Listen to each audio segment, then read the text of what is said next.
কিছুদিন ধরেই আমি দেখছি খবরের কাগজে, সোশ্যাল মিডিয়াতে, ইলেকট্রনিক্স মিডিয়াতে যে বিরোধী দলের তরফ থেকে, বিশেষ করে তাদের যুব সংগঠন, বিভিন্ন সরকারি দপ্তরের যে পদগুলো রয়েছে সেগুলো অ্যাবলিশড হয়ে যাচ্ছে বলে ওনারা দাবি করছেন। এটা ঘটনা প্রাক্তন মুখ্যমন্ত্রী মানিক সরকারের আমলে আর কে দে চৌধুরী যখন ফিনান্স সেক্রেটারি ছিলেন, তখন যারা রিটায়ার করতেন সরকারি কর্মচারীরা, রিটায়ারমেন্ট করলে স্বাভাবিকভাবেই ওই পদটা খালি হচ্ছে।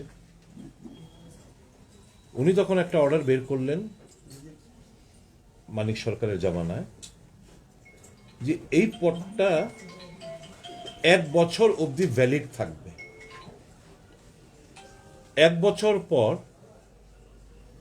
যদি 1 বছরের মধ্যে রিটায়ারমেন্ট করার লোকটির জায়গায় যদি কাউকে নিয়োগ না করা হয়, এই পদটা অ্যাবলিশ হয়ে যাবে। এটা ঘটনা যে একটা বিরাট মাত্রায়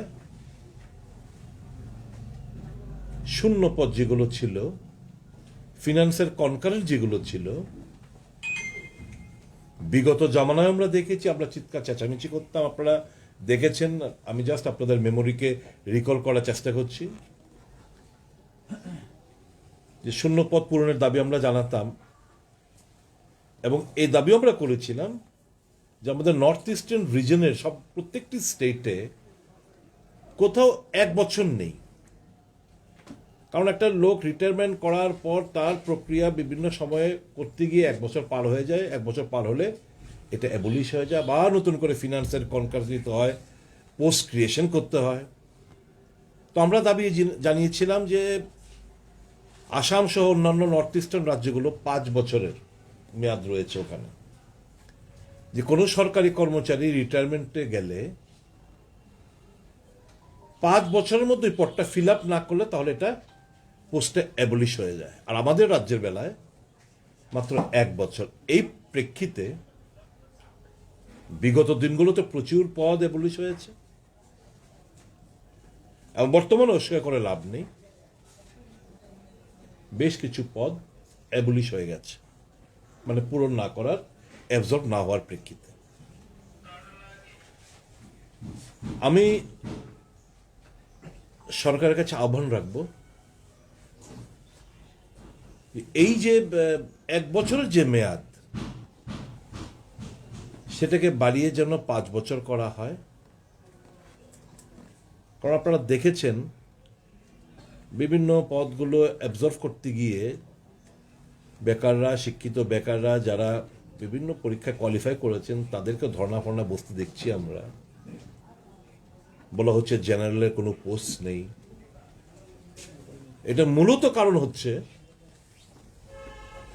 যে 1 বছরের মধ্যে এই পদগুলো পূরণ না করার প্রেক্ষিতে অ্যাবলিশ হয়ে যাচ্ছে। তো স্বাভাবিকভাবেই আমরা যে বাজেট, একটা গ্লান্স আপনারা যেগুলো আপনাদের কাছে প্রোভাইড করা হয়, প্রত্যেক বছর যে বাজেট আমাদের পেশ করি, বাজেটের গ্লান্সের পেছনের দিকে দেখবেন যে এই বছর কতজন রিটায়ারমেন্ট করবে, 2021-22 কতজন, 22-23 কতজন করবে, 24-25 কতজন করবে, এরকম একটা ফিগার দেওয়া থাকে। অর্থাৎ প্রতি বছর আনুমানিক 4,500 থেকে 5,000 সরকারি কর্মচারী রিটায়ার করছেন। তো সাইমালটেনিয়াসলি আমরা কিন্তু ওই 1 বছরের মধ্যে এই পোস্টগুলোকে ফুলফিল আমরা করতে পারছি না। না হওয়ার প্রেক্ষিতে এগুলো অ্যাবলিশ হয়ে যাচ্ছে, এবং নতুন করে পোস্ট ক্রিয়েশনের জন্য আবার এই দপ্তরকে, ফিনান্সের দপ্তরে শরণাপন্ন হতে হচ্ছে। এই একটা চালাকি, খুব ধূর্ত আমি বলবো, আর্স্টওয়াইল গভর্নমেন্ট, মানে আমাদের যে পুরনো যে সরকার ছিল উনাদের আমলে হয়েছিল, এটা এখনো ক্যারি অন হচ্ছে। আমার সাংবাদিক সম্মেলন করার উদ্দেশ্য একটাই, সরকারের কাছে আমরা দাবি জানাবো মানিকবাবু, তার সরকার, এই রাজ্যের জন্য যারা চাকরি প্রত্যাশীরা রয়েছেন তাদের কথায় চিন্তা না করে অফিসাররা যে প্রস্তাবটা নিয়ে এসেছিলেন ওনার কাছে, special mister R K De Chowdhury when he was alive, উনার প্রপোজাল মেনে এই 1 বছর, এটা কিন্তু আগে 1 বছর ছিল না, আগে এটার কোনো টাইম লিমিট ছিল না, যার প্রেক্ষিতে জোট জমানো আপনারা দেখেছেন, প্রচুর কংগ্রেস ইউজিএস গভর্নমেন্টের সব প্রচুর চাকরি দেওয়া হয়েছিল, সেটা এখন হচ্ছে না মূলত কারণে এই পোস্টগুলো অ্যাবলিশ হয়ে যাচ্ছে। তো আমার দাবি থাকবে সরকারের কাছে, দয়া করে ওই যে 1 বছরের যে টাইম বার্ড, এই টাইম বার্ডটা তুলে দিয়ে এটাকে অ্যামেন্ডমেন্ট করে অন্তত ন্যূনতম 5 বছর করুন, তাহলে একদম সত্যিকারের যা প্রত্যেকটি দপ্তরের যা শূন্য পদ এগুলো রিফ্লেকশন। এখন আরটিআই যদি কেউ দিতে চায়, আরটিআই দিলে সঠিক ফিগারগুলো আসছে না আমাদের কাছে, কারণ 1 বছরের মধ্যে পোস্ট আমরা লোক নিয়োগ করতে পারছি না, পোস্টে অ্যাবলিশ হয়ে যাচ্ছে। তার রিপ্লাইটা যেটা আসছে এটা কিন্তু সঠিক না, কারণ পোস্টগুলো অ্যাবলিশ হয়ে যাচ্ছে। এটা নিয়ে বিরোধী দলের বন্ধুরা আওয়াজ তুলেছেন এবং যথার্থভাবে আওয়াজ তুলেছেন আমি বলবো, কিন্তু এই ব্লেমটা পুরোপুরি বর্তমান সরকারের উপর দিতে চাইছেন। এই কাজটুকু, সর্বনাশের কাজটুকু বিগত সরকারের আমলে সেটা হয়েছিল। আমি জাস্ট ওনাদেরকে মনে করে দিতে চাই, পাশাপাশি সরকারের কাছে আমরা দাবি জানাচ্ছি এই পোস্টগুলো যেন এবলিশ না হয়, তার জন্য 1 বছরের জায়গা এটাকে ন্যূনতম 5 বছর টাইম স্প্যানটা এক্সটেন্ড করার জন্য। এই ছোট্ট একটি বক্তব্য রাখার জন্য আপনাদেরকে আমি এখানে আহ্বান করেছিলাম। আমি ধন্যবাদ জানাই, আপনারা সবাই এসছেন। আপনাদের যদি এই মর্মে কোনো প্রশ্ন থাকে কিংবা অন্য কোনো বিষয়ে প্রশ্ন থাকে, you can please go ahead with your questions. আপনি তো বর্তমান সরকারের একজন জনপ্রতিনিধি, এই সরকারের আমলে কতটা চাকরি হয়েছে বলে আপনার কাছে তথ্য আছে? কতজন পেয়েছেন? আমি তো তথ্য ছাড়া কথা বলি না, আমার কাছে এই তথ্যটা নেই বর্তমানে। হ্যাঁ, এটা মুখ্যমন্ত্রী যেহেতু বলেছেন, ওই তথ্যটাকে আমাকে ধরে নিতে হবে। যে একটা উনি বোধহয় কিছুদিন আগে কোথাও একটা তথ্য দিয়েছিলেন, সেই তথ্যটাই আমার ধরে নিতে হবে। কিন্তু বেসিক্যালি ফ্যাক্টস অ্যান্ড ফিগার্স, এই কোয়েশ্চেনটা যেটা করলেন, এর ফ্যাক্টস অ্যান্ড ফিগার্স আমার কাছে নেই। I am not in a position to answer to your question, but if anybody is interested he can always apply for RTI to the finance department, এবং finance department থেকে কিংবা এজিট থেকে এই জিনিসগুলো তথ্য বেরিয়ে আসতে পারে। আপনার এলাকার কতগুলো চাকরি হয়েছে এই মুহূর্তে আপনার সরকারের সময়, আপনার দল ক্ষমতা আসার পর? চাকরি তো বিভিন্ন দপ্তরের ইন্টারভিউ তো হচ্ছে, আমি দেখছি। এখন ওই আগেকার জমানোর মতো তো নেই যে পার্টি অফিস থেকে লিস্ট চলে যায় সরকারের কাছে, ওই লিস্ট দেখে তাদের চাকরি প্রাপকরা তাদের চাকরি প্রদান করা হয়। সেই সিস্টেমটা তো এখন নেই। এখন একটা নতুন এমপ্লয়মেন্ট পলিসি এসছে, এমপ্লয়মেন্ট পলিসির মোতাবেকই চাকরি হচ্ছে। কত সংখ্যক হয়েছে এটা আমার জানা নেই। রেগুলার পে স্কেলে হয়েছে নাকি আপনার ক্যাজুয়াল হিসাবে হয়েছে, না কন্টিজেন্ট, না ডিআরডব্লিউ, নাকি কন্ট্রাকচুয়াল, নাকি আউটসোর্সিং, এই ফ্যাক্টস অ্যান্ড ফিগার্স এই মুহূর্তে আমার নেই আমার কাছে। আপনার এলাকাতে চাকরি হয়েছে, খোঁজ নিতে হবে, আলাদাভাবে আমার খোঁজ নিতে হবে আর কি। স্যার, আপনার থেকে জানতে চাইবো, এই মুহূর্তে সারা ত্রিপুরা রাজ্যে যতগুলো ডিপার্টমেন্ট রয়েছে আপনাদের, সেখানে কতখানা পোস্ট ভ্যাকেন্ট রয়েছে? শূন্য পদ শূন্য পদ তো একটা বাজেটটা গ্ল্যান্সের পেছনের দিকে দেখলে আপনি বুঝতে পারবেন যে কত পদ শূন্য রয়েছে। কারণ যারা রিটায়ারমেন্ট যাচ্ছে, গত বছর এই বছর প্রায় 4000-এর উপর রিটায়ারমেন্ট হয়ে গেছে। এখন ধরুন এই সামনের বছর মানে যেটা এপ্রিল থেকে শুরু হবে টু 31 মার্চ নেক্সট ইয়ার, এর মধ্যে প্রায় 4,500-এর উপর লোক অবসর হবেন। স্যার, ত্রিপুরা গভর্নমেন্টের যে নোটিফিকেশন রয়েছে সেখানে 2021 মানে 2020 5 ডিসেম্বর পর্যন্ত প্রায় অ্যাপ্রক্সিমেটলি 4000 পোস্ট ভ্যাকেন্ট রয়েছে। তো সেই জায়গায় সরকার এই পোস্টগুলোকে কবে রিলিজ করবে বলে আপনি মনে করছেন? আর পাশাপাশি দেখা যাচ্ছে সরকারের থেকে আবার আরো পোস্ট ক্রিয়েট করার চেষ্টা করা হচ্ছে, কিন্তু মানুষ জানতে চাইছে বা যারা বেকার যারা রয়েছে ওনারা জানতে চাইছেন, সরকার নোটিফিকেশন দিয়েছে যে 5 ডিসেম্বর 2020 পর্যন্ত প্রায় 4000 পোস্ট এখনো ভ্যাকেন্ট রয়েছে। সেই জায়গায় সেই ভ্যাকেন্ট পোস্টগুলোকে এখনো মানে রিলিজ করছেন না সরকার, কিন্তু আবার নতুন করে পোস্ট ক্রিয়েট করছে। কিভাবে দেখছেন এই বিষয়টা আপনি? না, পোস্ট ক্রিয়েশনটা কখন হয়? পোস্ট ক্রিয়েশনটা একটা প্রয়োজনীয়তা রয়েছে, তখন একটা দপ্তরে নতুন একটা কিছু হয়েছে, পোস্ট ক্রিয়েশন করতেই হয়। কিংবা কোনো সময় একটা পোস্টটা ছিল, অ্যাবজর্ব হয়নি বলে অ্যাবলিশ হয়ে গেছে, এই পদটা এখন আবার সৃষ্টি করতে হবে, ফিনান্সের কনকারেন্স লাগবে, তখন আবার নতুন করে ক্যাবিনেটে বসে পোস্ট ক্রিয়েশন করে ফিনান্সের কনকারেন্স নেয়। তো এগুলো তো যে এখন 4,000 শূন্য পদ, যদি আপনার যে তথ্য কোথেকে পেয়েছেন আমি জানি না, থাকলে আপনার রাইট, নিশ্চয়ই আপনি তথ্য জোগাড় করেছেন, নিশ্চয়ই সরকার সঠিক মানে নিয়োগ নীতির মাধ্যমে সেগুলো নিশ্চয়ই পূরণ করবে। এবং আমাদেরও দাবি থাকবে এই শূন্য পদগুলো যেন দ্রুত পূরণ করা হয়, এবং ওই 1 বছরের যে পরে যে এবলিশ হয়ে যায় সেটাকে যেন ন্যূনতম 5 বছর করা হয়। আচ্ছা সচিবদা, এই আজকে দে চৌধুরীর যে অর্ডারটা, সেই অর্ডার মনে কি ওই 13,000 যে অশিক্ষক পদ যেটা সৃষ্টি হয়েছিল সেটা এবলিশ হয়েছে? কারণ বিরোধী দলনেতা বারবার পরামর্শ দিচ্ছে রাজ্য সরকারকে ওই পদে যেন 10,323-কে অ্যাবজর্ব করা হয়। এটা তো সুপ্রিম কোর্টে যাওয়ার পরেও বিরোধী দল যদি রাজনীতি করার উদ্দেশ্য নিয়ে, একটা জিনিস বলি, 10,323-এর প্রতি আমরা সিম্পেথেটিক, এবং তাদেরটা সিম্পেথেটিক কনসিডারেশন করার জন্য আমরা দাবি জানাবো সরকারের কাছে, এবং সরকার নিশ্চয়ই এই মর্মে আশ্বাসও দিয়েছেন। There is no legal locus standi তাদেরকে তাদের অবস্থানটাকে মজবুত করতে পারে, কোনো আইনি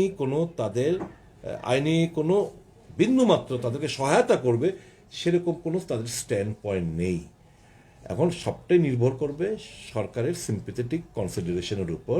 নিশ্চয়ই সরকার সিম্পেথেটিক কনসিডারেশন করবেন বলে আমার দৃঢ় বিশ্বাস। আমরা দাবি জানাবো তাদের ম্যাটারটা যেন এই শীতের মধ্যে কে চায়, এই তারা বসে, তাদের গার্ডিয়ান, তাদের ছেলেমেয়েরা বসে এই শীতকে উপেক্ষা করে তাদের রুটি রুজির জন্য কতজন মারা গেলেন। তো we are very very sympathetic towards them, and our approach towards them should be completely sympathetic. আমি সরকার নিশ্চয়ই সেই সিম্পেথেটিক কনসিডারেশন করবেন বলে আমার বিশ্বাস। সুচিবদা, আমার প্রশ্নটা ছিল যে 10,323-এর জন্য যে বিগত আমলের 13,000 অশিক্ষক পদ সৃষ্টি হয়েছিল, সেটা দীর্ঘ সময় নিয়োগ না করার কারণে ওটা সেই অর্ডার মূলে নিশ্চয়ই এটাও অ্যাবলিশ হয়ে গেছে, কিন্তু বিরোধী দলনেতা বারবার বিভিন্ন বিবৃতির মাধ্যমে বা ভাষণে উনি বলতে চাইছেন যে সেই 13,000 পদে যেন তাদেরকে নিয়োগ করা হয়, নিয়োগের ব্যবস্থা করা হয়। এটা তো মানিকবাবু, বিরোধী দলনেতা যদি মানিকবাবু বলে থাকেন, মানিকবাবু রাজনীতি যথেষ্ট রাজনীতি করেছেন, আর এই ছেলে মেয়েদেরকে নিয়ে আর রাজনীতি কোনো দলই যেন না করে, এটা আবার একটা পিল থাকবে। তাদের যারা এই সংগঠনের যারা নেতৃত্ব রয়েছেন তাদের কাছে বলবো, তাদের অ্যাটেনশনটা হওয়া উচিত how they can get resettlement, তাদের রুটি রুজির কিভাবে ব্যবস্থা করতে পারে। কোনো পার্টির, কোনো দলের, কোনো রাজনৈতিক অভিসন্ধি নিয়ে যদি কেউ আন্দোলন চালিয়ে যায়, কখনো এটা ফলস্পর্শ হবে না। কেউ ফর দ্য গভর্নমেন্ট, কেউ এগেনস্ট দ্য গভর্নমেন্ট, কেউ এরকম ঠিক না। এজেন্ডা যে আমরা যারা চাকরি পেল না তারা তাদের লাইফটাকে একদিকে মোল্ড করেছে, হতে পারে। এবং হাইকোর্ট, সুপ্রিম কোর্ট এমপ্লয়মেন্ট পলিসিটাকে টার্ন ডাউন করে দিয়েছে, এবং যার প্রেক্ষিতে চাকরিগুলো গেছে। এখন এই যে 13,000 অশিক্ষক পদ কথাটা বলছেন আপনি, it was challenged before the supreme court. Supreme court তো এই পদ, মানে এটাকে তো তারপরে সরকারকে এফিডেভিট উইথড্র করতে হয়েছে, চিফ সেক্রেটারি স্ট্রিকচার খেয়েছে। তো এখন এই পদগুলো নির্বাচনী বৈতরণী পার হওয়ার জন্য ওনারা করেছেন। তাদের সর্বনাশটা ডেকে এনেছেন। হাইকোর্টের অর্ডার সিঙ্গেল বেঞ্চের বাদ দিন, ডিভিশন বেঞ্চও যে অর্ডারটা দিয়েছিল এটাও যদি সুপ্রিম কোর্টে না গিয়ে এটাও যদি ইমপ্লিমেন্ট করতো, আজকে এই প্যারাশনিটা এদের ভোগ পোহাতে হতো না। সমস্ত দরজা বন্ধ করে দিয়ে এসে আবার একটা, যেদিন আপনারা মনে আছে নিশ্চয়ই, যেদিন এই 13,000, 12,000 প্লাস 1,000 তারা যেদিন ঘোষণা করলো, সেদিনকে আমরাও প্রেসমিট করে বলছিলাম আরেকটা নোংরা খেলার সম্মুখীন হতে হচ্ছে এই 10,323-দের। Intentionally to sail the election board, নির্বাচনী বৈতরণী পার হওয়ার লক্ষ্যেই এই কাজগুলো করা হয়েছিল। এর কোনো ভ্যালিডিটি ছিল না, এর কোনো, এবং আইনের দরজাটা আপনারা জানেন Supreme Court what verdict they have place regarding this 13,000 যে পোস্টগুলো ক্রিয়েশন করা হয়েছিল, কি অর্ডার দিয়েছে, কি তাদের ওপিনিয়ন, সমস্ত কিছু আপনারা দেখেছেন। এভাবে হয় না। কনস্টিটিউশনের আর্টিকেল 16কে ভায়োলেট করে ইউ হ্যাভ, আপনি যে নিয়োগ নীতি বের করেছেন একটা পার্টিকুলার একটা লোকদের পাইয়ে দেওয়ার জন্য, you have violated the Article 16 of the Constitution, and in a result, Supreme Court very much এই যে গভর্নমেন্টের যে এই স্টেপকে খণ্ডন করেছেন, তিরস্কৃত করেছেন, এবং chief secretary contempt of court face করতে হয়েছিল। তারপর গিয়ে এফিডেভিটটা তারা তুলতে হয়েছে। আপনারা এই ঘটনাগুলো আপনাদের জানা। এখন মানিকবাবু পেটে এদের খিদে, 10,323-এর খুব বাজে অবস্থা। 80% of them are starving. I know that. One should not see who is left, who is right, who is middle. Sympathetic consideration নিশ্চয়ই সরকার করবে বলে আমার বিশ্বাস। মুখ্যমন্ত্রী আশ্বাসও দিয়েছেন, শিক্ষামন্ত্রী বলতে শুনেছি। Let us have some hope and faith on them, and I believe this government, my government, will leave no stone unturned. তাদেরকে মুখে হাসি ফেরাতে they will leave no stone unturned. We want that there should be an amicable settlement at the earliest. দাদা, আপনারা বিরোধিতা থাকাকালীন বিভিন্ন সময় ডিমান্ড করেছিলেন ফিক্সড পেতে যে নিয়োগ হচ্ছে, এই সম্পর্কে আপনাদের আজকের অবস্থানটা কি? না দেখুন, আমরা আগে যা অবস্থান ছিল, আমি সরকারের বিধায়ক হয়েও আউটসোর্সিং এর বিরোধিতা আমি ফ্লোর অফ দ্য হাউস অ্যাসেম্বলির মধ্যে দাঁড়িয়ে করেছি, আপনারা সবাই জানেন। আজও বলছি, outsourcing is not the way out. আমাদের হাতে খেলে হবে না, আইএস অফিসারদের হাতে চললে হবে না। আমার রাজ্যের সন্তানদের, আমার রাজ্যের যুবকদের, we have to find out the ways and means. তো আমাদের যে স্ট্যান্ড আগে ছিল যে যারা ফিক্সড পেতে একটা কনসিডারেবল টাইম পরে তাদেরকে রেগুলার করার, নিশ্চয়ই we stick to that stand.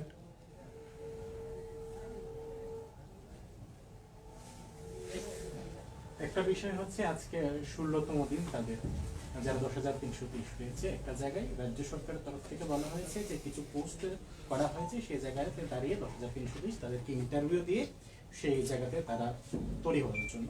কিন্তু 10,323-এর তরফ থেকে বলা হয়েছে যে কোনো ইন্টারভিউ দিতে তারা প্রস্তুত, সেই জায়গাতে দাঁড়িয়ে তাদের স্থায়ী চাকরির সমাধান করার জন্য। সেই জায়গাটা আপনি কিভাবে দেখছেন? না, আমার কাছে যা আমি যতটুকু খবর পেয়েছি লোক মারফত, বিভিন্ন সোর্স মারফত, তারা বোধহয় লিখিত পরীক্ষা, হয় লিখিত পরীক্ষা নাও, নয় তোমরা ওয়াক ইন ইন্টারভিউ তো করে ওটা ডিমান্ড করছে। এখন ওদের একটা এপ্রিহেনশন, এবং রাইটলি হয়তো হতে পারে, যে এই যে 15 নম্বর রাখা হলো লিখিত পরীক্ষার পরে, 15 নম্বর রাখা হয়েছে, এই 15 নম্বর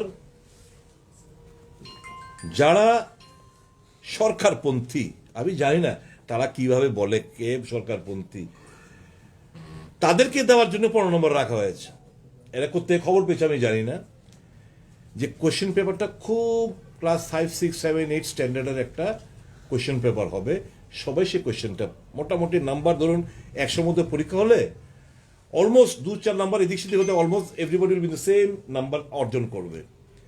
তো তাদের এই প্রেফারেন্স, ওই যে 15 নম্বর রাখা হয়েছে, সেই 15 নম্বর দিয়েই যারা 10,323-এর মধ্যে যারা সরকারপন্থী তাদেরকে মতো পাইয়ে দেবে, এরকম একটা আমার কাছে যতটুকু খবর এসছে। I might be wrong, I stand two B corrected if I am রং।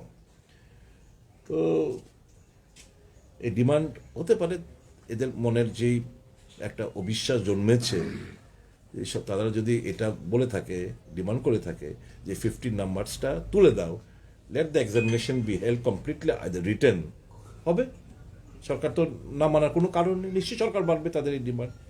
তো আমার একটা বিল থাকবে 10,323-এর কাছে, have faith upon the government. নিশ্চয়ই ওনারা যেহেতু মুখ্যমন্ত্রী বলেছেন 2 মাসের মধ্যেই একটা কিছু একটা রাস্তা বেরোবে, ঠিক আছে, 2 মাস পার হয়ে গেছে, এটা ঠিক।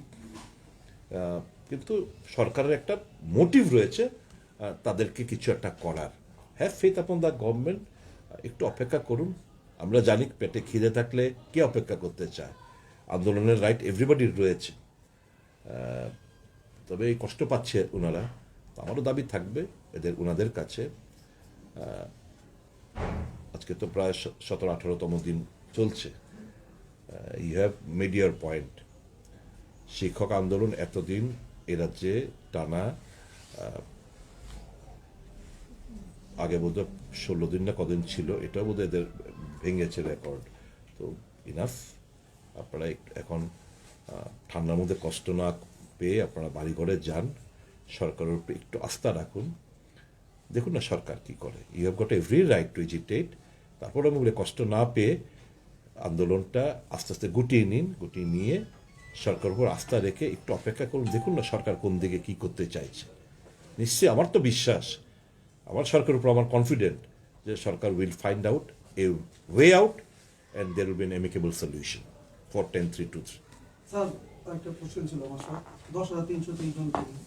সরকার বলেছে ইন্টারভিউতে যাতে আবার যোগদান করেন ওনারা, ইন্টারভিউর মাধ্যমে যাতে ওনারা যাতে আবার ফেস করেন।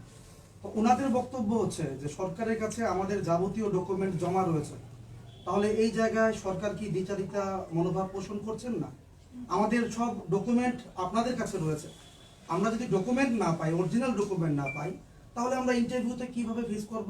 1 নম্বর পয়েন্ট। না। আর 2 নম্বর পয়েন্ট আছে, আমি বলে দিচ্ছি আপনাকে, যে আমাদের হাতে কোনো ধরনের টার্মিনেশন লেটার এখনো পর্যন্ত আমরা পাইনি, তাহলে আমরা সামনের দিকে কিভাবে ইন্টারভিউ ফেস করব জানতে চাইবো স্যার। এগুলো termination letter, supreme court has upheld the verdict of the High Court, and High Court ওই তারিখ অবধি, তারিখটা আমার ঠিক খেয়াল নেই, 31 মার্চ বোধ হয় না কি যেন ছিল, এরপর আর চাকরি থাকবে না পরিষ্কার বলা হয়ে গেছে। এখন টার্মিনেশন, এত লোকে টার্মিনেশন লেটার পায়নি বলে still there in the job, এই ধারণা থাকাটাও ভুল এদের। আর হচ্ছে আমাদের কাগজ সরকারের কাছে আছে।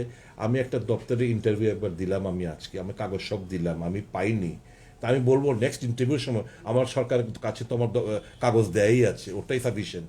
এটা ঠিক না, এটা ঠিক না। আবেগ থেকে বলছেন ওনারা, রাগের থেকে, অভিমান থেকে বলছেন। ওনাদের কাছে বলবো সরকার যেভাবে তাদেরকে বলে, just to act in that line, to have confidence upon the government. নিশ্চয়ই আমাদের নির্বাচনের আগেও প্রতিশ্রুতি ছিল, হেমন্তবাবু এসেছেন, সুনীল দেওধর এসেছেন মঞ্চের মধ্যে, অমিত শাহজি বলেছেন, আমরাও বিভিন্ন সময় আমরা বলেছি। আমাদেরকে এগুলো স্মরণ রাখতে হবে, আমাদের এগুলো স্মরণ রেখে আমাদেরকে পথ চলা আমাদের চলতে হবে। We are sympathetic towards them, and আমাদের প্রতিশ্রুতি ছিল যে আমরা সিম্পেথেটিক কনসিডারেশন করব। তো নিশ্চয়ই সরকার সিম্পেথেটিক কনসিডারেশন করবে বলে আমার দৃঢ় বিশ্বাস। এদেরকে বলবো আস্থা রাখুন সরকারের উপর। একটি বিষয় হচ্ছে বর্তমানে সাম্প্রতিককালে কিছু রাজনৈতিক সংঘর্ষ হচ্ছে এবং সে জায়গাতে দাঁড়িয়ে উভয় পক্ষেরই মানুষ আক্রান্ত হচ্ছে, আর যারা সাংবাদিকরা যাচ্ছেন সেই পেশাগত দায়িত্ব পালন করার জন্য সেই জায়গাতে দাঁড়িয়ে তারা আক্রান্ত হচ্ছে। ওটা বিষয়টি কিভাবে দেখছেন? দেখুন, রাজনীতির মধ্যে হিংসা ইদানিং কালেই মানে ঘন ঘন হচ্ছে, এবং আগেও সিপিএম তো সন্ত্রাসের উপরে ভিত্তি করে সারাটা জীবন চলেছে। মানে কত লোক খুন হয়েছে রাজ্যে, কিংবা পশ্চিমবাংলায়, কিংবা কেরলে কমিউনিস্টের পিরিয়ডে, তো এটা তো অগণিত। এটা হওয়া কাম্য নয়। কোনো রাজনৈতিক দল হানাহানি, খুনোখুনি, মারামারি, মানুষের উপরে ভরসা রাখতে হবে, মানুষ বিবেচনা করবে। সবাই সংগঠন করার রাইট রয়েছে, সবাই মিছিল মিটিং করার রাইট রয়েছে, সমস্ত রাজনৈতিক দলগুলো রাইট রয়েছে। বিগত দিনগুলোতে সিপিএম এই জিনিসগুলো প্রতিহত করেছে, মেরেছে, হাত কেটে নিয়েছে, খুন করেছে, মাথা পাঠিয়ে দিয়েছে। তো এটা এখন রিপিট হবে তার কোনো মানে নেই। তবে এটুকু বলতে পারি, বিজেপি জোট সরকার আসার পর no political murder, no political murder in our state. এটা কিন্তু একটা কম অ্যাচিভমেন্ট কিন্তু কম না। এটা কিন্তু আপনারা সাংবাদিক বন্ধুরা বিগত জামানাও দেখেছেন। যারা পুরনো সাংবাদিক, ইলেকশনের পোলিং এজেন্ট অবজেকশন দিয়েছিল বলে তেপানিয়া একটি ছেলের হাত চপ অফ করে নেওয়া হয়েছে, লেফট হ্যান্ডটা, পঞ্চায়েত নির্বাচনে। পারুংবালা ত্রিপুরা এডিসি ভিলেজ কমিটির ক্যান্ডিডেট হয়েছে বলে তাকে রেপ করে খুন করা হয়েছে। এই সমস্ত ঘটনা মানুষ আজও ভুলেনি। ওই আমরা তো রিপিট করিনি, বিজেপি আসার পর কিন্তু রিপিট করেনি। খুনের রাজনীতিতে বিশ্বাস করে না বিজেপি, ভাইচারাতে বিশ্বাস করে। কোথাও যদি কোনো মনে উশৃঙ্খলতা ঘটে থাকে, আমি বিজেপি কার্যকর্তাদের বলবো এটা কোনো সলিউশন না। এরকম ভাবে অন্তত আমরা সিপিএম এর এই নোংরা পথকে আমরা অনুসরণ করব না। We will কনকার the heart, the mind, the and Tripura people by love, affection and faith. সাংবাদিকদের উপর যে হামলাটা হচ্ছে, সাংবাদিকরা যারা আক্রান্ত হচ্ছে, এটা হওয়া উচিত। কেন সাংবাদিক আক্রান্ত হবে? আগে সাংবাদিক খুন হয়েছে ঘটনা দেখেছি সিপিএম এর জামানায়। এখন যদি হয়ে থাকে তো মোস্ট আনফর্চুনেট, এটা হওয়া উচিত না। নিশ্চয়ই পুলিশ ব্যবস্থা নেবে। আর আপনারা আপনাদের যে আই কার্ড ফাই কার্ডগুলো রাখবেন যাতে অ্যাটলিস্ট আপনাদেরকে চিনতে পারে। নিশ্চয়ই এরকম জিনিস হওয়ার উচিত না। কেউ যদি করে থাকে, they are criminals, and criminals no political identity. দাদা, রামপ্রসাদদার কাছে একটা প্রশ্ন। আপনি ফেসবুকে পোস্ট করেছেন, ছদ্মবেশী নেতাদের নেতৃত্বের কারণে দলের ভাবমূর্তি ক্ষুণ্ণ হচ্ছে। বর্তমান রাজ্য না, এটা কিন্তু আমি বলি, এটা কিন্তু জেনারেলাইজ করে ফেলছেন। আমার টপিকটা বেকারদের মধ্যে ছিল না, আমি রামপ্রসাদদার কাছে জানতে না, আমার ইস্যুর মধ্যে থাকুন না, আমার ইস্যুটা যে ব্যাটারটা এটার মধ্যে থাকুন। I have answer so many of question. আপনি একটি জায়গায় বলছিলেন যে রাজনৈতিক খুনে সময় হয়নি অতীতে যারা ঘটনাগুলো ঘটেছিল। কয়েকটি জায়গায় দেখা গেছে, যেহেতু আপনার বক্তব্যের সাথে অনেকটা রিলেটেড, সেটা হচ্ছে নলুয়াতে যারা খুনি অভিযুক্ত ছিল, তারা গান করে বিজেপি দলে সামিল হওয়ার পর তারাই সেখানে শহীদ স্মরণ কর্মসূচির আয়োজন করছেন, মুখ্যমন্ত্রী সেখানে উপস্থিত। বিষয়টি বিভিন্ন সময় সংবাদ মাধ্যম, সামাজিক মাধ্যমে এসছে। রাজ্যের আরো কয়েকটি জায়গায় ঘটনা ঘটেছে, যেখানে খয়েরপুরে ঘটনা ঘটেছে, কল্যাণপুরে ঘটনা ঘটেছে। এগুলো আপনি কি করবেন? আপনাদের সরকারের মন্ত্রী, বিধায়ক, নেতারা মঞ্চে বসে অভিযুক্ত খুনি অভিযুক্তদের সঙ্গে সঙ্গ দিচ্ছে। এখানে আমার একটা ইনপুট রয়েছে। প্রদেশ কংগ্রেসের অভিযোগ যে নলুয়াতে 10 জন খুন হয়েছেন 1989 সালের পর থেকে। পার্টিকুলার একজনকে স্মরণ করা হচ্ছে না, রোহিণী বিশ্বাস। কেননা নলুয়ার যে মন্ডল সহসভাপতি রয়েছে, উনি খুনের জন্য মানে চার্জশিট হয়েছে, উনি 14 বছর জেল কেটেছেন। এই সম্পর্কে আপনার বক্তব্য? আবার এক্স্যাক্টলি এত যে ডিটেলস আপনারা বলেছেন, রোহিণী বিশ্বাস, একটা বিশ্বাস মার্ডার হয়েছিল, ঠিক আছে, কিন্তু এতটা তো আমার এক্ষুনি I don't recollect. So I'm not in a position to answer this question. But at least I can say, at least BJP কার্যকর্তারা এদেরকে স্মরণ করেছে। এখন ওই স্মরণ সভায় যদি কোনো যারা খুন করলো তারাই গিয়ে এখন তার আগে মাল্যদান করছে, এরকম ঘটনা যদি ঘটে থাকে, নিশ্চয়ই আমাদের দলের যিনি সভাপতি কিংবা যারা জেনারেল সেক্রেটারি আছেন, নিশ্চয়ই এই ব্যাপারটা খতিয়ে দেখবেন। যদি আপনাদের কোনো খবরের কাগজে উঠে থাকে কিংবা সাংবাদিক টিভির পর্দায় দেখে থাকেন, নিশ্চয়ই কৈফিয়ত তলব করা হবে কেন সেটা এরকমটা ঘটলো। তো এটুকু বলতে পারি, অন্তত ভারতীয় জনতা পার্টি, ঠিক আছে, ওরা কংগ্রেসের ছিল, কিন্তু at least we are recollecting the sacrifices, BJP is recollecting the sacrifices made by those Congressman, যেটা কংগ্রেস ভুলে গেছে। দাদা, এই প্রসঙ্গে একটা যে আপনারা নির্বাচনী প্রতিশ্রুতিও ছিল যে সরকার গঠনের পরে ওই অপরাধী ঘটনায় যাদের খুন ইত্যাদি হয়েছিল সেই মামলাগুলো আবার পুনরায় বিচার প্রক্রিয়া নিয়ে আসা হবে। এখনো পর্যন্ত এই ধরনের ইভেন্ট যুব মোর্চাও কিছুদিন আগে মিছিলও করেছে এই ইস্যুতে। এখনো পর্যন্ত এই সংক্রান্ত কোনো মুভমেন্ট সরকারের পক্ষ থেকে দেখা যাচ্ছে না এই বিষয়গুলো। সরকার বোধহয় একটা কমিটি করেছিল, কমিটির রিপোর্ট ফিপোর্ট কি দিয়েছে কিংবা কতটুকু কালেকশন করেছে এটা একটু খোঁজ নিয়ে আমাকে জানতে হবে। নিশ্চয়ই আপনার ব্যাপারটা আমি খোঁজ নেব। নেক্সট সাংবাদিক সম্মেলনে আপনি প্রশ্নটা করলে আমি নিশ্চয়ই উত্তর দেওয়ার মতো পজিশন আমি থাকবো, নিশ্চয়ই খোঁজ নেব। আপনারা যখন বামেদের সময় কথা বলছিলেন বিভিন্ন সময় বেকার ভাতার প্রসঙ্গ আপনাদের অন্যতম গুরুত্বপূর্ণ ছিল। প্ল্যাটফর্ম হয়তো বা কংগ্রেস থাকতে পারে, এখন আপনার দল সরকারে আছে, মূলত এই বিষয়টি কোন পর্যায়ে আছে, কি পার্টি পর্যায়ে না সরকার আবার বাংলা? দেখুন, বেকার ভাতা আমি আপনাকে বলি, বেকার ভাতা অনেক রাজ্যে চালু করেছেন ওখানকার সরকার। আমাদের রাজ্যে ফিনান্সিয়াল যে পজিশন, আমাদের রেভিনিউ আর্নিংস যেটা রয়েছে, এটা করতে গেলে আমাকে আম জনতাকে ট্যাক্সেশনের বেশি করে ট্যাক্সেশনের আওতার মধ্যে আনতে হবে। তো এই মুহূর্তে হয়তোবা এটা ফিজিবল না, কারণ শুধু আমাদের রাজ্যেই না, দেশ গ্লোবালি একটা ফিনান্সিয়াল, একটা ইকোনমিক্যালি একটা ক্রাঞ্চের মধ্যে দিয়ে আমরা চলছি। এই মুহূর্তে হয়তোবা এটা সম্ভব নাও হতে পারে, সরকার সেটা বুঝতে পারবে, কিন্তু আগামী দিন নিশ্চয়ই সরকার যদি এরকম প্রতিশ্রুতি দিয়ে থাকে, নির্বাচনে বিজেপি এই প্রতিশ্রুতি দিয়েছে বলে আমার অন্তত বিজেপি দেয়নি, আপনারা যারা ওই সময় কংগ্রেস রাজনীতিতে ছিলেন অন্যতম দাবি ছিল। না, সেটাই তো বলছি, বিজেপি বিজেপি ভারতীয় জনতা পার্টি এই দাবিটা নির্বাচনী কিংবা ভিশন ডকুমেন্টে ছিল না। তা নিশ্চয়ই যদি এই আমরা একটা সময় দাবি করেছিলাম, এর মধ্যে কোনো সন্দেহ নেই, সিপিএম দাবি করেছিল, সিপিএম এখন একটা সময় দাবি করেছিল, মানে সরকার দাবি করেছিল, সরকার এসে ভুলে গেছে, আমরা তখন দাবি করেছিলাম। কিন্তু ফিনান্সিয়াল যে কনস্ট্রেন্ট, তখন মানিকবাবু বলেছিলেন ফিনান্সিয়াল আমাদের ক্রাঞ্চ, এটা ইচ্ছা থাকলেও দেওয়ার মতো পজিশনে নেই। আমাদের আজকে আমরা দাবি করতে পারি, কিংবা আমরা যে কোনো বিরোধী দল কিংবা সদলীয় বিধায়ক আমরা দাবি করতে পারি, বাট আই নো যে ফিনান্সিয়াল যে কনস্ট্রেন্ট মধ্যে দিয়ে সরকার এগোচ্ছে, যে এত 13,000 কোটি টাকা ঋণের বোঝা মাথার মধ্যে নিয়ে চলছে গুটি গুটি পায়ে, এটাও রিয়েলাইজ করতে হবে। সবটা মিলিয়ে এই পজিশনটা এখন নেই। যখন যেটা হবে, যদি সে পরিস্থিতি এসে দাঁড়ায় যে government is in a position to do that, obviously will press upon the government to move forward with it.